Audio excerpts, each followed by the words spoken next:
હાલમાં ઉનાળુ વેકેશન ચાલી રહ્યું છે ત્યારે ઉનાળુ વેકેશનમાં પ્રાણી સંગ્રહાલયમાં દર વર્ષે લોકોની ભારે ભીડ જોવા મળે છે।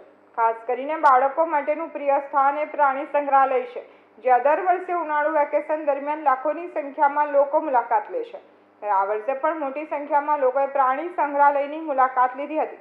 વેકેશનને લઈને પ્રાણી સંગ્રહાલયના સમયમાં 1 કલાક વધારો પણ કરવામાં આવ્યો છે।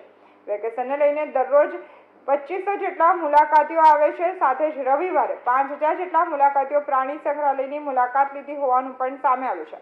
ચાલો એક અઠવાડિયાની વાત કરીએ તો પ્રાણી સંગ્રહાલયમાં કુલ 26000 લોકોએ મુલાકાત લીધી છે અને હજુ પણ સતત લોકો પ્રાણી સંગ્રહાલય ખાતે ફરવા માટે આવી રહ્યા છે। માત્ર એક અઠવાડિયામાં જ પાલિકા સંચાલિત પ્રાણી સંગ્રહાલયમાં લોકોના ધસારાને લઈને સારી એવી આવક થઈ છે। ત્યારે પ્રાણી સંગ્રહાલયમાં વિવિધ પ્રકારના પ્રાણીઓ અને પક્ષીઓ મૂકવામાં આવ્યા છે, જે પ્રાણીઓને જોવા માટે લોકોનો ધસારો અને ખાસ કરીને બાળકોને લઈને લોકો આવી રહ્યા છે।